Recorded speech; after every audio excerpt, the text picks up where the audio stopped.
Ajib kalau dikasih judul kajian ilmu mantik secara sistemik. Namun apa daya sesuai kemampuan. Lanjut, kita akan membahas kias. Apa kias menurut bahasa? Kias menurut bahasa adalah takdiru syai'in ala misali syai'in akhar. Artinya menyamakan, mengkiaskan, mengukurkan sesuatu terhadap contoh sesuatu yang lain. Contoh mengkiaskan atau mengukurkan, menyamakan kambing kepada domba, atau kerbau kepada sapi, atau mobil Pajero kepada Fortuner. Intinya mengkiaskan itu harus ta'adulan wa tamasulan, sebanding dan seimbang. Gak mungkin kan mobil Pajero dikiaskan kepada Grand Max, maaf. Nah itu secara bahasa. Sekarang bagaimana menurut istilah ilmu mantik? Yaitu labdun turki bamin kodiyatai ni paksara yalzamu anhuma lidzatihima qaulun akhar. Artinya lafaz yang disusun dari dua kodiah, dari dua argumen, yang menghasilkan natijah sebuah kesimpulan. Itu kata siapa? Kata kaidah. Bagaimana kaidahnya? Innal qiyasa min qadaya suwiro mustaziman bizati kaulan akhara. Itu. Nah sekarang kias kebagi berapa? Kias kebagi dua. Pertama kias iktironi, kedua kias istisnai. Yang kita akan bahas di sini adalah kisah iktironi. Nanti kias istisnai belakangan. Nah, kata siapa? Ada dua. Kata kaidah juga. Bagaimana kaidahnya? Summal qiyasu indahum kismani paminhuma yud'a bil iktironi. Nah, kias iktiron. Sekarang apa yang disebut kias iktiron?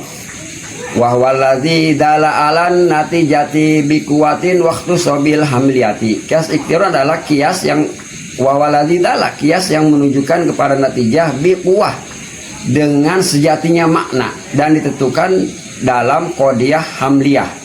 Nah, hanya saja dalam kias iktiron ini ada dua juz. Juz pertama disebut yaitu kias basit atau muqaddamah sugro. Juz kedua disebut kias murakkab atau disebut muqaddamah kubro. Kita kasih contoh. Bagaimana, Rik? Ya, gas kan. Oke, kita gaskan. Contohnya nih. Al-ala mutagoyirun wa kullu mutagoyir hadisun. Nah, kias yang pertama, kias basit adalah al-ala mutagoyir. Alam itu berubah. Kias yang kedua, kias murakkab, wa kullu mutagoyir hadisun, dan setiap yang berubah adalah baru. Jadi membuahkan, menghasilkan kesimpulan al-alamu hadisun, alam itu baru. Apakah di sini ada hadwasatnya? Tetap masih ada. Mana hadwasatnya?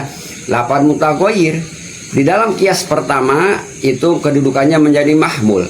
Di dalam kias kedua kedudukannya menjadi maudu. Nah, sekarang mana yang menatijahkannya? Yaitu lafaz al-alam dan lafaz hadisun, had asghar akbar.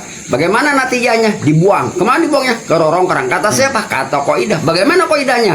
Wawasatu yugola dan intaj. Yang namanya hadwasat, esteger, kekesen, macomblang, bemper, yang namanya alat pelengkap itu dibuang ketika jadian antara pihak satu, pihak kedua, pihak ketiga mah dibuang. Nah itu. Contoh yang lain, oke. An-nabas akhidun lil mali khufyatan.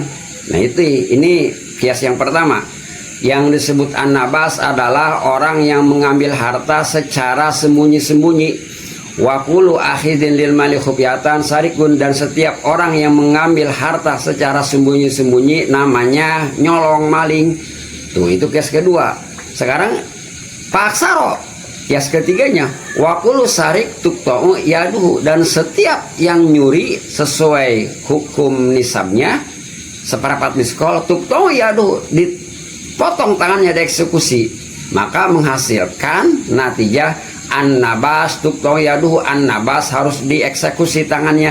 Nah ini contoh kias iktiron ya. Kita tinggal contoh yang lain, silakan ambil yang lainnya.